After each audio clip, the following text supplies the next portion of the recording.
back with map 2 of IGZIST versus SCARZ. The operator man phase has absolutely blown past. They decided to send us into Cafe. Nice earn early, and here we go. I've gone out.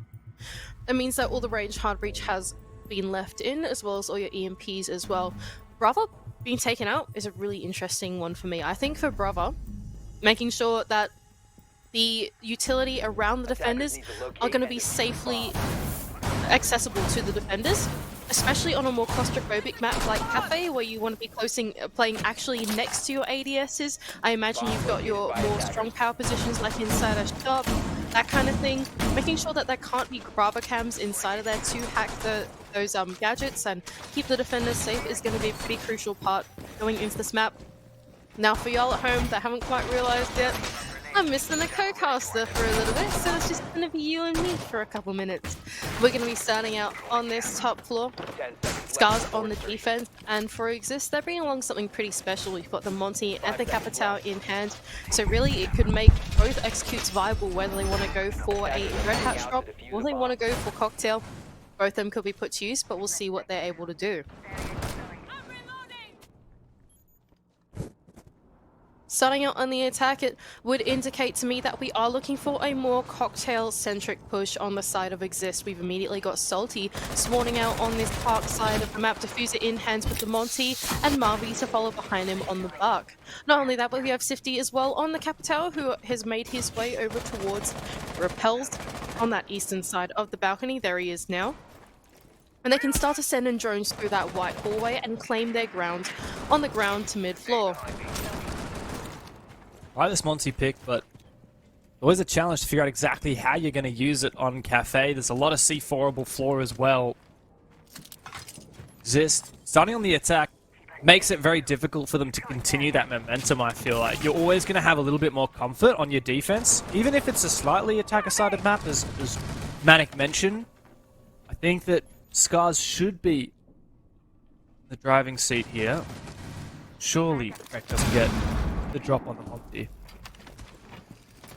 Verbort seems to have awareness of the player inside of Breeding, who's now been red pinged out by an attacker. Flashbangs to go in. Raro's on the other side of that exit door, but can't push in due to a player in pillars, and Wishoy can cut down on the roam clear, taking down Marvy. Oh, well, there is some form of trade back for IGZIST, but Wishoy has done a lot more damage than perhaps was warranted. Snuck once again back inside train. Rara on the hunt. Needs to trade this back as soon as possible, but it's not happening. Wishoy has gone massive this round, and IGZIST put on that back foot without even a look into this round. It could well be nigh flawless. Rek has gone down, but Sifty has spent the entire round on this rappel and isn't going to find anything for it. Yeah, unfortunately for IGZIST, they tried to go for a roam clear bottom going up, and to no avail. Unfortunately, they weren't able to clear out the players inside of Reading and inside of 90 in the ground floor. They were really able to support each other, holding each other's backs, making sure that no one could come in through that exit door and backstab the guy in Reading, making sure that there was no one in train that could also try and collapse onto that player in Reading. So it was really Wishoy playing inside of that 90 position, keeping his teammate of Rek alive for as long as he needed to get Valley out of that roam. Now this is just a formality for SCARZ to close out the round. Shifty isn't actually going to try anything. Good start though for SCARZ, and good start for Wishoy, who really carried this round. Moving on to the basement is where I would expect SCARZ to go next, obviously. I mean, they want this last kill, but they're not going to feed for it. And yeah, there you go. Shifty. I mean, sometimes the rounds peter out like that. It how it be. It do be how it be. Sometimes roam clear bad. That's the tale of the attack on Rainbow6, right? It's always the part of the round that is the most uncertain, because it relies on gunfights going in the way, utility sinking the way that you think it is, flashbangs of course, grenades, whatever it might be to try and aid the roam clear. Sometimes things go a little bit awry and your entries die. And for IGZIST, they couldn't quite make that white stairs push work, and I think, like you said, we're going to go down to that basement. Pretty comfy cars. I always call it basement, but the kitchen really just ground floor, the isn't ground it? floor. Yeah, Yeah, always get debated. You're right. It's got basement vibes, you know. It is like vibes. But I wonder what we're going to see. It appears to be not necessarily a hard hold inside of Bakery, but more of a bit of a loose roam, relying on the Vigil, the Solus. And then in the late round, we, of course, have the Goyo and the Smoke to choke out the last 30, 40, 50 seconds of time when push comes through from IGZIST. But I wouldn't be surprised if this is reasonably direct. Actually, too hard reach. Reasonably uncommon here on this kitchen attack. The ace is nice for the more long-range hard reach if you want to get that prep wall opened up. But seeing in tandem with the Thermite, kind of unusual. Yeah, I think what I should have spoken about a little bit in the ban phase, but it flew by a bit and I didn't notice, is that Azami has snuck through and so Solus as well. So two of your big meta-defining operators have snuck their way through, and I think as a result, SCARZ are putting that to full use and actually holding on to as much of the map as they can, aided by the Solus in tandem with the Vigil, right? And so I think IGZIST have identified this, and they don't really want to go for a map clear, which would inform why they've probably bought too hard breach, right? They want to do a bakery takery, as we like to say, and try and avoid that roam in its entirety. Which is nice in theory, but it can be very difficult. If SCARZ can figure out ways to slip through, particularly with the Solus, you can check that there's no air jabs, no claymores on these windows, and prepare for jump outs. There actually are 2 claymores deployed already by Shifty, but I don't know exactly where they are. Washo is going to impact them, not jump out as of yet. Oh, and he's even asking Rek to check that he actually landed that impact, that yellow ping there, and Rek is going to be able to put on that Solus gadget, the glasses, and actually inform whether he can jump out in that position or not. Bakery Take has made some progress though for IGZIST. Wall gaping wide open as there was a rotate hole pre-placed there, and the bomb site really not held on to too much control by SCARZ. A drone ahead of Rero would be huge here. I don't think there's any vertical lines of sight to support these SCARZ anchors. They're looking to really play for retake, not aggressively holding inside of cooking, but letting it be taken and then looking to do the retake. But a little bit worried for them. IGZIST has now droned it clear, and there's quite a lot of time to shape up and execute here with no vertical pressure from SCARZ as well. Well, I think that the thing about SCARZ is that they really like playing retake. We've seen them do this on multiple maps now, and so I think they're not afraid of giving this safe haven to IGZIST because it's only perceived safety, right? They're going to try and go for this execute now, but here we go. The vertical control is planning to come through. The Solus as well from above is going to be able to inform exactly where that plant is going down. Might even be able to shoot him through the floor. And eventually he does. Rek does manage to get that floor bang and take down that diffuser planter. Suddenly, calamity for IGZIST. 3v5. No man advantage any longer. And they've lost a lot of ground here. Washoi on the red stairs can easily take down V-Bort. And IGZIST are being punished for not taking that map control. The retake completely able here for SCARZ and enabled by their operator choices. Sifty now the last one left. Just back inside a bakery, 1 HP, and once again is going to save the KD. 2 rounds back-to-back for SCARZ, and I got to say, I really like the way that they played that defense. Yeah, I do as well. SCARZ are one of the few teams, I'm not just going to say in Japan, but in the world, that are so comfortable with playing retake. There are not that many teams where once map control is given away to the attack, where they can fall off to all the adjacent rooms, feel comfortable, and then time their retake at exactly the same time and go for it. I think SCARZ are one of the few teams that do to perfection. Well, last time we casted these guys, Dev, they were doing it on border as well. I don't know if you remember that match all too clearly, because that felt like quite a long time ago that we were doing Japan League. They also do it on border. They do it on just about every map in their pool that it's viable on. And I think it brings this false sense of security to the attack where it feels like they can close out the round on the objective, but actually they can't. The SCARZ are a step ahead of them. I just think it's such a mature way to play the game.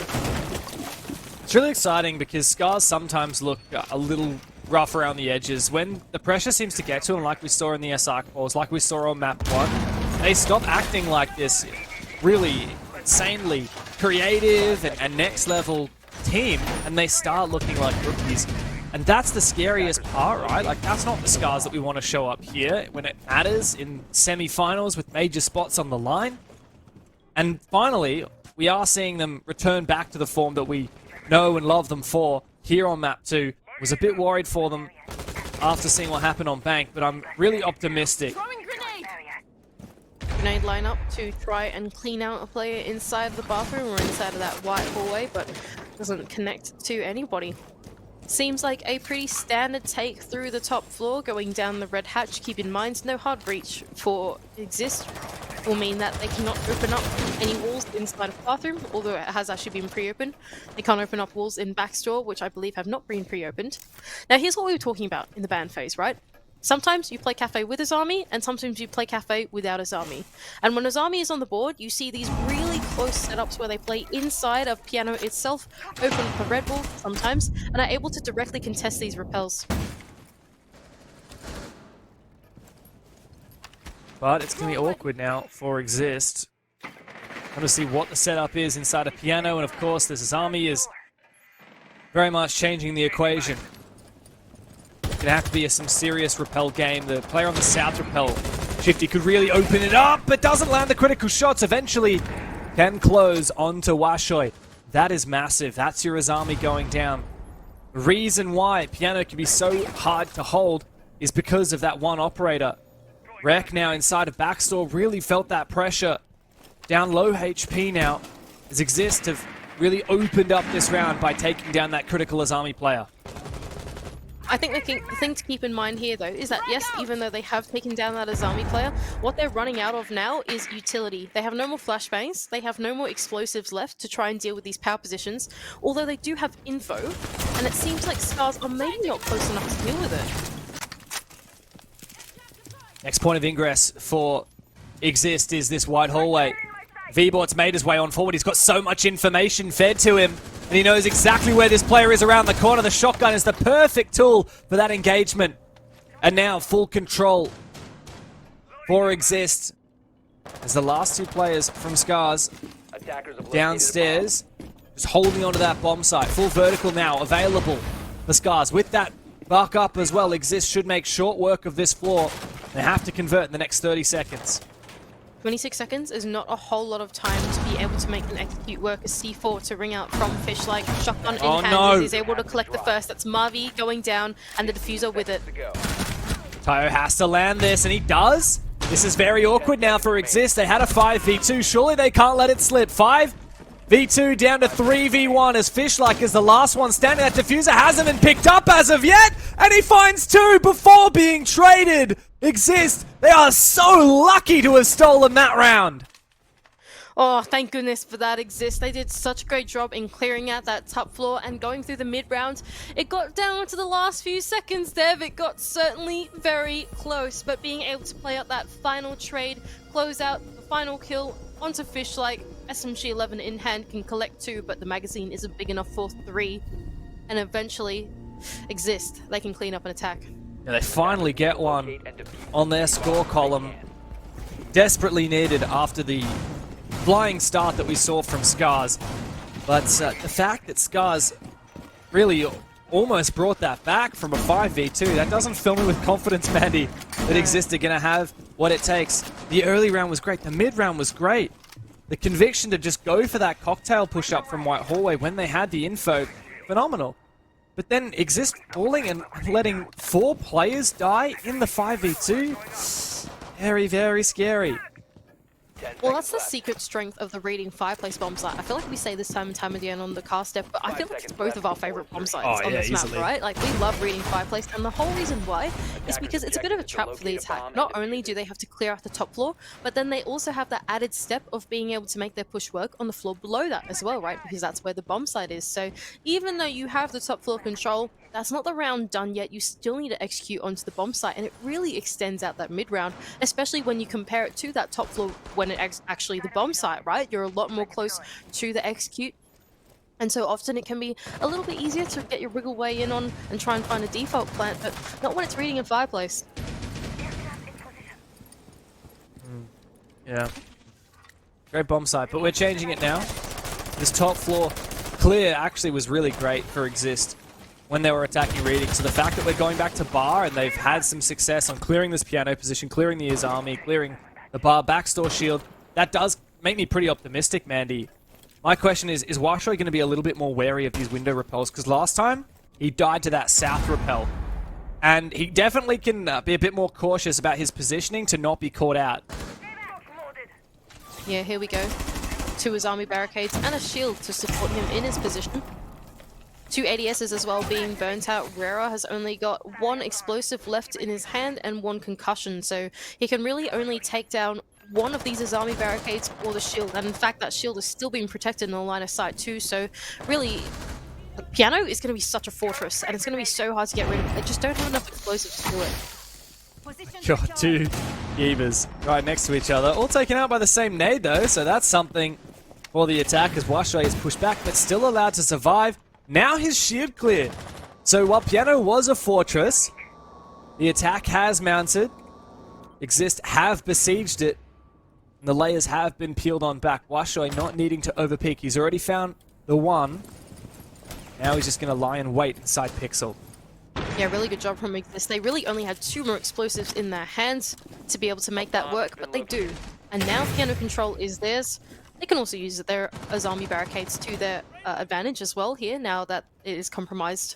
Poor Washoy, who's stuck in Pixel, cut off from a white hallway too, so there's no way he's going to be able to get out. And there we go, it's Rera to make that entry work. Very low HP now for Rera though. Good information on the top floor as the drones continue to come out into the late round. Pion is trapped inside of Backstore. He has a pivotal position.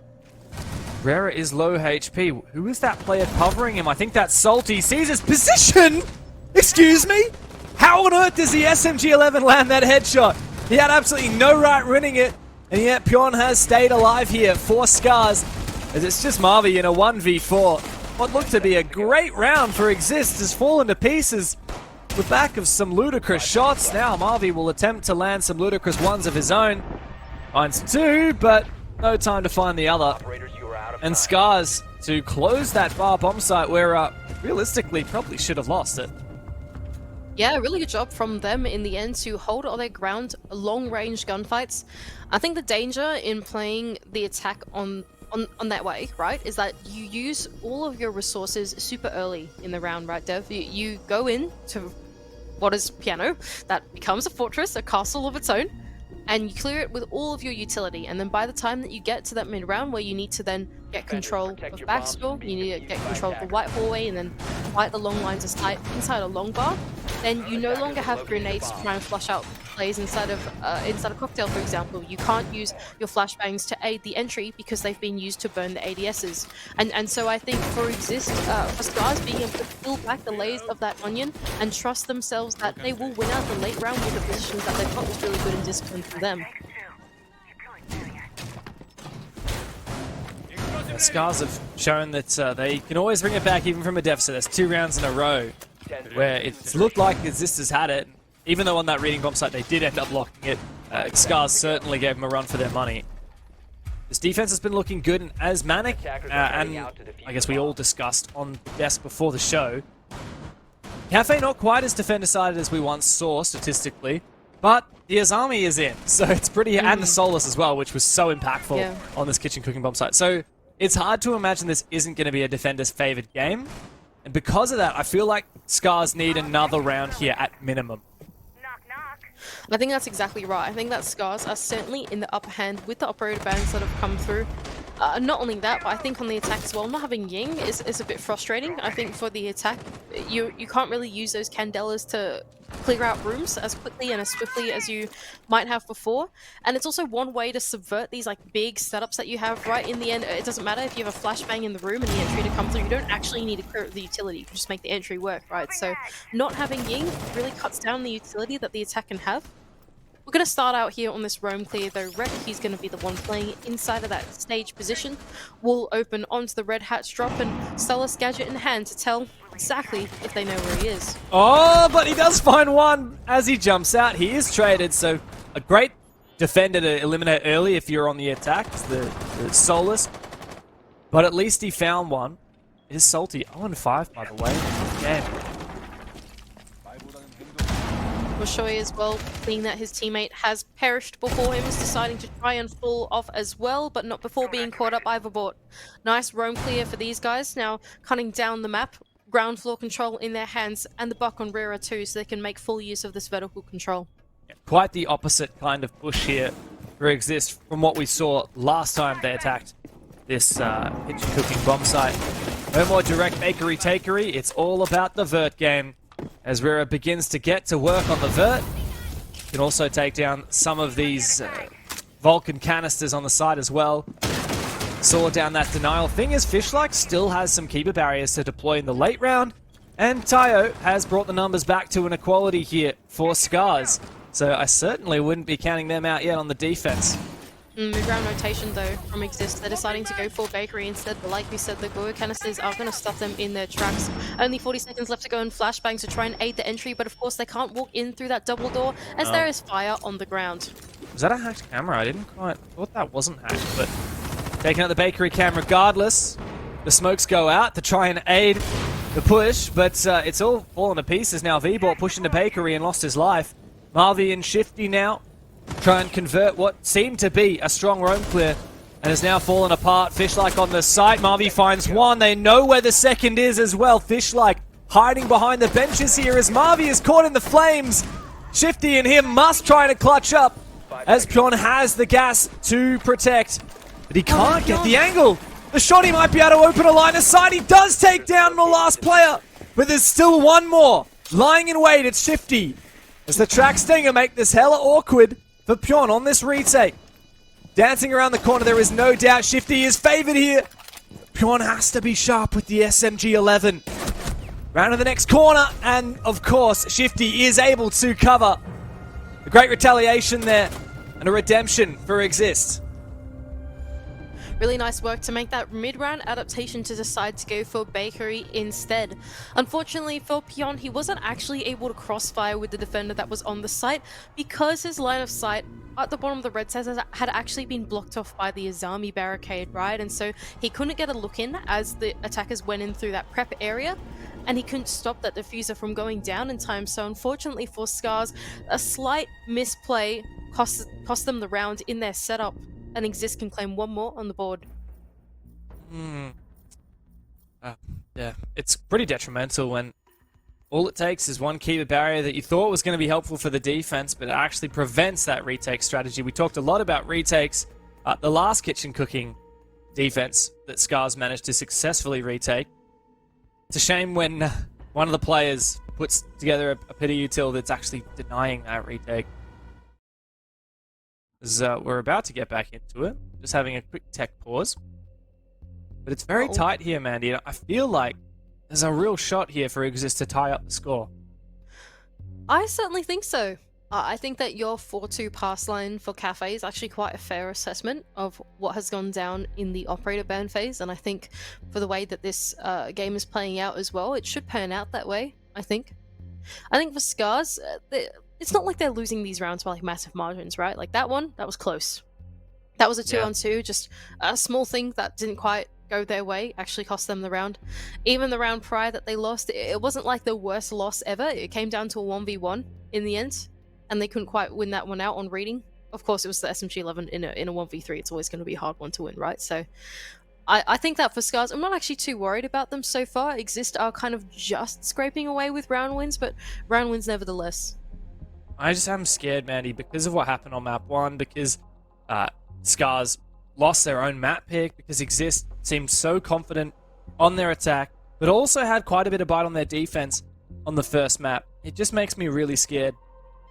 I know that while IGZIST, or SCARZ are the team that we think of for retakes, right? IGZIST are that team that, at least in map 1, I constantly was thinking of for the last second clutches. How many times, I think I have twice, right?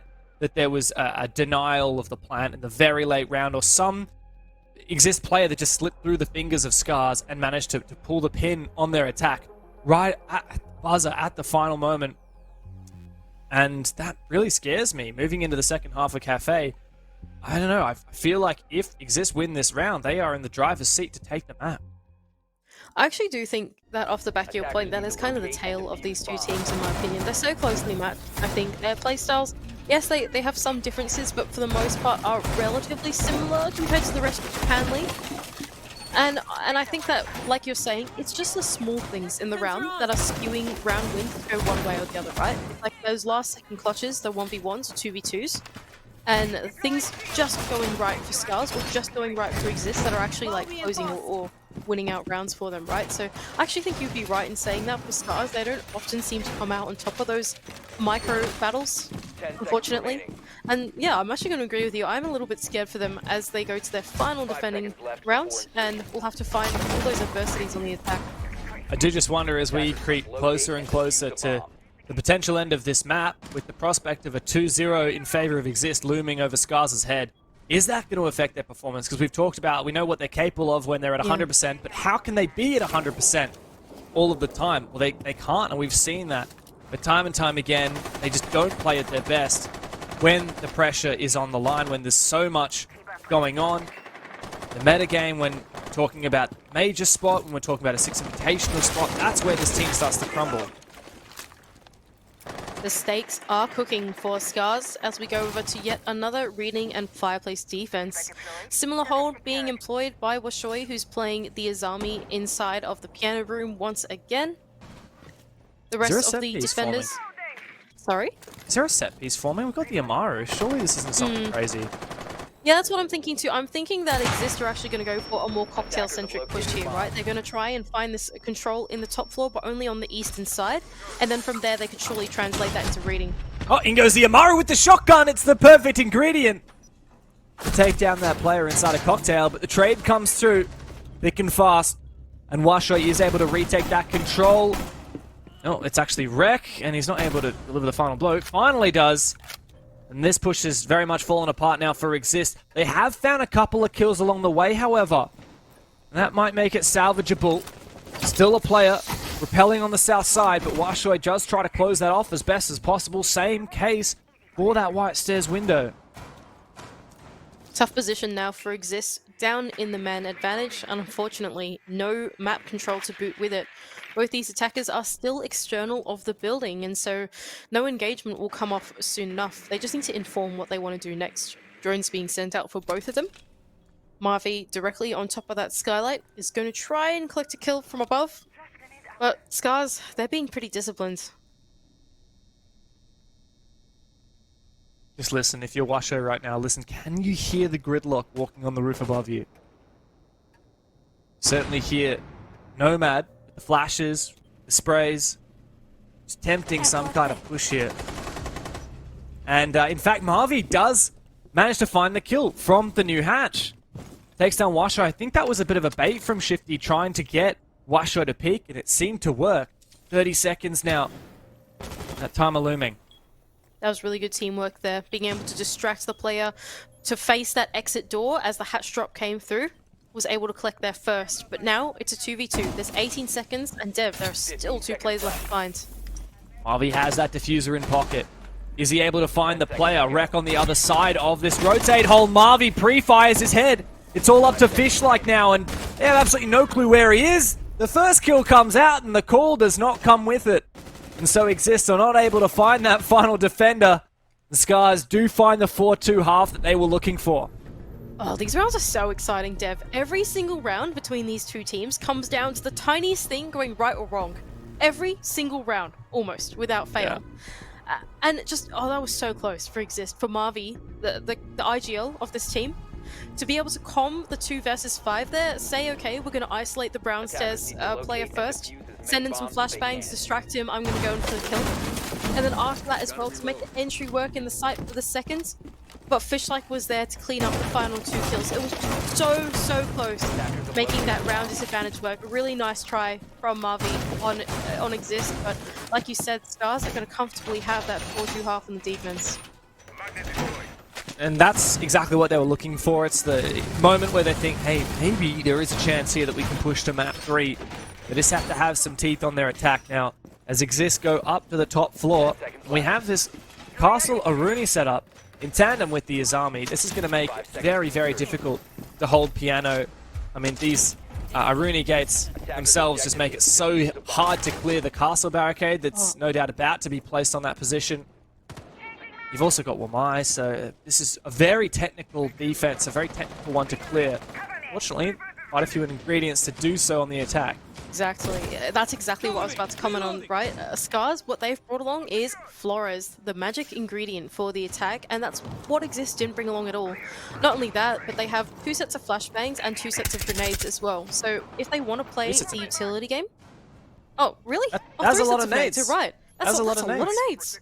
3 sets of nades. That's a lot of nades. That's a lot of flashbangs. So they, like you said, they actually do have the tools that they need to cut down on the defense if they want to.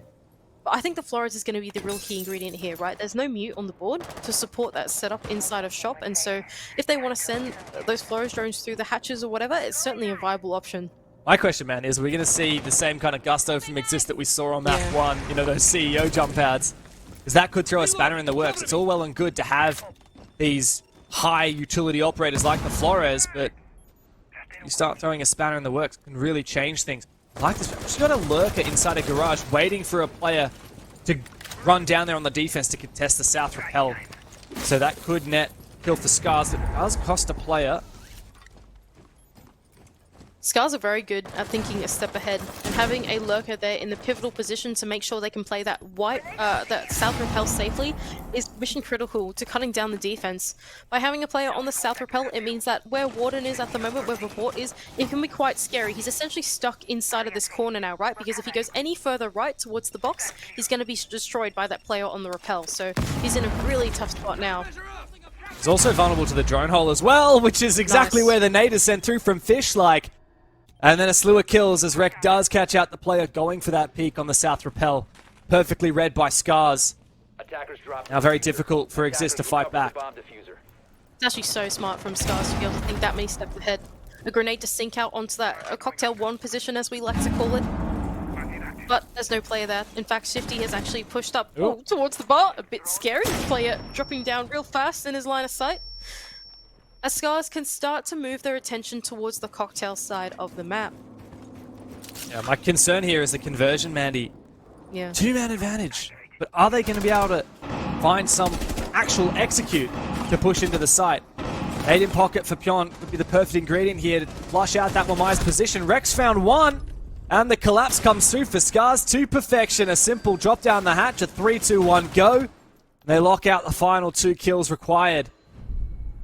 This is looking very good now, Mandy, for SCARZ. IGZIST really on the ropes here. 3 rounds down on their map pick. Dev, if you ever want to learn how to attack top floor, you watch that round. I think that you watch that round. That was perfect. Every single step of the way from SCARZ, there was nothing that they did wrong. They started out with the utility clear inside of Piano. They wanted to face that problem. Not only that, but they're a step ahead, making sure that that South Rappel player is in a really crucial position if they want to clear out Cigar, by the way. By having that South Rappel player there, they're putting direct line of sight onto the player that's playing the shotgun inside of Cigar, and that's exactly what happened. Not only that, perfectly read. The white the white push did come through in the bottom garage, and Rhett collects a kill off that. On top of that, they make the execute work, off the back of the utility, the flashbangs to come through, even grenades through the floor to try and collect the final few kills, and with the man advantage, trades in their hands, it was so good from SCARZ. 10 seconds to insertion. It's funny because we talked about how that was a really technical hold from IGZIST. You can't out-technical SCARZ in this league. I mean, SCARZ are that team. They are those guys. And, I mean, credit to IGZIST. A lot of good ideas, but read like a book. That's exactly right. I think SCARZ just had such a good idea of the habits that IGZIST would be able to go for to try and deal with the push that SCARZ wanted to do. And honestly, that is just the textbook way to clear top floor. I don't think we've seen something quite that clean in Japan League. I'm going to be completely honest with you, Dev. That is not normally how Japan League plays out. They like to keep it exciting here. They do. But hey, Mandy, we're on track for a 3rd map, which is exciting. Very exciting in its own right. SCARZ have looked a lot better here on Cafe than they did on Bank. And in fact, I'm going to say this map has been more dominant than Bank was. Like, IGZIST were not this gung-ho compared to SCARZ on the first map. It was a very tight contest back and forth, and IGZIST really only just pulled it across the line. If IGZIST aren't able to find their footing on defense here, then this is going to be a swift affair, and the momentum will be squarely against them come to map 3. Oh, and once again, there we go. So much utility being sent out from SCARZ to aid the repellent from White. Played around the corner, and he can make the entry work onto Tayo. Thankfully, Rek is going to trade one back, and with the entry pick going in the way of IGZIST, man advantage is in the hands of them. But top floor control has been forfeited here, Mandy. There's not a lot of players left for SCARZ to try and utilize it, however. As that bark was taken down, the Lion as well would have been very nice to have in the late round. Whereas on the defensive side, we've got so many great late round operators, you know, the Warden, the Smoke, even the Solus. This is really tough. This is such a tough spot for SCARZ. Like you said, even though they do have top floor control, they can't play vertical, right? The diffuser is outside of exit at the moment, so that would indicate to me they are still going to look for that pillar's control. Pillar control from where they are seems like a viable choice that they could make. Or they could just try and send it down white instead, where Shoy can at least make the man count even by, there we go, actually walking inside of pillar. Probably the most viable choice from here. Keep in mind the bomb site is mining, it is not a fireplace. And so they actually need to convert from here towards the train side of the map.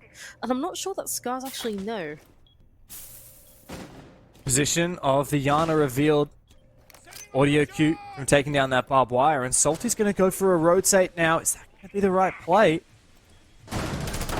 Attempted a crossfire here, but Rek can isolate the ones regardless. Washoy has that diffuser. Is there going to be plant denial? Sifty comes up, but Rek trades him on back. Now the player revealed once again. It's a 2v1 for SCARZ. The Salty tries to retake. Is the cover going to be good enough from Pyon? It is indeed with the SMG-12. He delivers the final kill and serves up a map point for SCARZ on the verge of pushing us to the third. Really nice problem solving from SCARZ to be able to close it out in the mid round. They went for a mini execute on the top floor, flashbangs and grenades to follow through, and a swing to clear out the top floor. But unfortunately, like we pointed out, there was no vertical control that could be made. Instead, what they were able to do was translate it down onto the second floor and take the parts of the map that IGZIST were not holding onto. And as a result, they find picks from there, the holes in the defense. I think Rek was a big spearhead in that push. He made both of his entry picks work, even though there was a crossfire being held on him. And eventually they'd convert that into getting the bomb down and a round win. A big round from Rek, I'm going to say it. On the Yana did some serious work. Marching on through, just finding pick after pick. And credit to IGZIST, you know, they were trying to hold good crossfires, but Rek just isolated the ones perfectly and traded back, even when that planter was taken down by, I can't remember who it was, V-Board, I think, on the castle inside a train. So really well played from Rek. Been a phenomenal player in the league so far, and coming through for SCARZ when it matters. Now the tactical timeout for IGZIST. Mandy, fun fact, on map 1, match point against them, SCARZ take a tactical timeout in overtime, and they lose it. IGZIST close it. Could SCARZ return the favor here when IGZIST take a tactical timeout with match point against them on map 2? It's certainly possible. I don't think that IGZIST are playing like awful Rainbow Six. Like, this isn't the worst Rainbow Six in the world that we've ever seen. I think SCARZ are just playing a really masterful attack right now, and IGZIST kind of need to keep pace with the macro decision making, in my opinion. I think SCARZ have just got this method gone down that IGZIST are not quite matching energies with, I think. It just feels like IGZIST are trying things, they're trying to make things work, and by doing that, they're sort of playing into the hands of SCARZ because they've read into their mannerisms and their behaviors so much. It's a bit predictable. Well, it's not quite the end of the line yet. Villa is up next. Should SCARZ be able to close out this map? 5 seconds left. Does feel like a formality at this point. Concern for me for IGZIST is that this has been quite a dominant scoreline. And moving to map 3, there's no doubt where the momentum will lie. SCARZ have been rejuvenated after IGZIST taught them a lesson on map 1.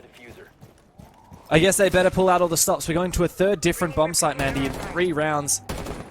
As IGZIST try and find something that they're comfortable with, but SCARZ aren't going to be taunted too much. You can see they're so careful as they exit the building, expecting IGZIST to be spawn peeking, and they will deliver. The expectation was in fact from Bakery Door. Salty finds his second kill of the map, but a big player to take down. Washoy has had a hell of a series. Yeah, for sure, and now he can loom ever so present inside of that basement as SCARZ start to make their way up and towards the building. That is not the way that you want the early rounds to go out, especially if you're live droning out of spawn, which was what SCARZ were doing. They can start to convert their attention towards that top floor, or instead the second floor, mind you. drones to go out inside of train and mining will actually identify that there are no defenders there, so perhaps horizontal pushes on the cards for SCARZ. Oh, but a second kill now for Salty. He must have taken what I said personally because he stepped up massively. SCARZ looking a little bit desperate now, but they inch closer to sight. They might just try and send it quickly. A little bit of setup lacking now for IGZIST as the Yokais try to come in through and set up some information on the site in the late round. There's no one to sit them at the moment for IGZIST as they have still 5 players alive. Blessing and a curse in this situation with no one to sit cams safely. Zrek looks for an opening. Unfortunately, in Pion's situation, he can't exactly go for a plant in the bomb site. There are just simply too many IGZIST players to be able to safely cover all of them as that retake might come through, right? So what SCARZ need to do here is they need to find a pick before they look to play the objective. And that's why we can see some of them progressing through that pillar's position and through the top floor. Now V-Bot's feeling a bit of pressure now, falling on backwards. Rek does go down. And that might be the nail on the coffin of this attack for SCARZ. Tayo can find one back, and there's still a lot of time to work with here. It's really just a matter of exchanging. SCARZ really in a spot of bother here. IGZIST can continue falling back, consolidating their advantage. No need to overpeak, no need to give ones. They have the information. Pion's in a good spot now, though. He's going to use his flashbangs to aid himself to get into the bomb site, but unfortunately, Tayo going down is going to put him in a 1-on-4. Oh, finds one. Bit of pre-fire. Supernova on the other side, and it will find a nice suppressed kill to suppress the win for a little bit for SCARZ. Find a 3rd round for IGZIST, and something to work from, Mandy. Finally, a defense round across the line on the back of quite a dominant early round. That was nice work from Salty there, able to take down 2 players early as they tried to enter in through the ground floor, really shut down what SCARZ were able to do. It's one of those rounds where even if you make some smart choices in the mid-round, which I felt like SCARZ did, able to take ground inside of train and mining that was given to them for free, because you're so far down in the man count, there's kind of nothing you can do about it, unfortunately, and I think that really it was won and lost in the first 30 seconds, Salty being able to take down 2. Big round. Coming to try and pick up IGZIST when they've been lacking. And the trend does not continue, Mandy. We don't see another tactical timeout shutout on the map point. Instead, IGZIST are able to deliver, so great for them. But unfortunately, they don't have any more tactical timeouts to take. So SCARZ have 3 more opportunities here to close the map before overtime. I mean, if IGZIST are able to push for all 3, then yeah, I'd probably back them in if we do go to overtime. That is what happened on map 1 after all. But I do just feel like as IGZIST continue to be pushed across different bomb sites, SCARZ are going to be favored here. Full roam clear lineup from SCARZ. Not a single bit of hard breach aside from the tin can openers on Rek to assist opening the hatches later on in the round. Jackal, Dokubi in hand will aid this clear swiftly as they start to make their way toward the map. Keep in mind, Solace on the board for the defense will aid roamers at least in knowing where to go, where they can rotate off, and where there is and isn't intel. So it's going to be the attrition game. I think there's going to be a lot of trade on this roam clear. It's going to be messy, I think. Yeah. I do like Fishlike bringing the Twitch, though, particularly for taking down the Yokai drones, but I'm a bit scared if it's going to be possible to do so with the Mute and the Solus up. Rex now made his way up into Cocktail. You really want the Jackal at the spearhead of this push, don't you? To try and find footsteps if there are any left. Pre-fire comes on through. That's actually going to force back Rira already. A C4 unfounded now. As SCARZ continue to lap up map control, but they haven't locked it down yet. Oh, it's so quick though, honestly. This roam clear has just been so expedited by the Amaru going in real quick, the Jackal as well, and the Dokubi to go with it. There's so much time left on the clock for them to start making the vertical work. You can hear the skeleton key of the Buck ring out in the background with a whole minute 30 seconds left to go. Now it's about converting, Dev. It's about, now that the server hatch has, good grief, the freezer hatch has been opened, they need to then be able to actually make the execute work, and that's going to be the hardest part of the round. I'm really impressed, though, with how much gusto there is for Salty on the red stairs. Not afraid of continuing to peek. Similar to this Malusi, Rera continuing to taunt Fishlike, actually going for a shot with the pistol. Funnily enough, it's actually Rek to find the kill coming down from wide stairs. Now hanging in Whiskey for a little bit. This cuts that bomb site, that bottom floor, into 2. Really puts that extra pressure on the players inside in tandem with the player on the red stairs and the vert above. It's just perfect for SCARZ. Inching towards an execute here. Really starting to surround the bomb site now. Full horizontal control adjacent to the site for SCARZ. What they have to worry about now is 2 Yoko drones on the board for Sifty. Actually 0, unless he's got them out on the field at the moment, as Rek can spearhead the push. Harvey looking to hold on Bakery. The Sifty holds on to site. Spots out one player as Rek has once again dealt damage. Rek finds them all. And SCARZ can close the map. It took a moment, but they got the job done. Bank was an atrocity, but Cafe, everything was back in order. And SCARZ are going to push us to the 3rd. It is Villa up next in the series to settle who goes to the major. So we were scared for SCARZ on map 1 because they had their map tick taken away from them, and then they immediately trade it back in even more dominant fashion. 7-3 scoreline is nothing to scoff at for SCARZ, who are now equally 1 map away from that Copenhagen major spot. I think they finally remembered that they were the reigning RJL champions, and they got on their bike and they started to show how to play.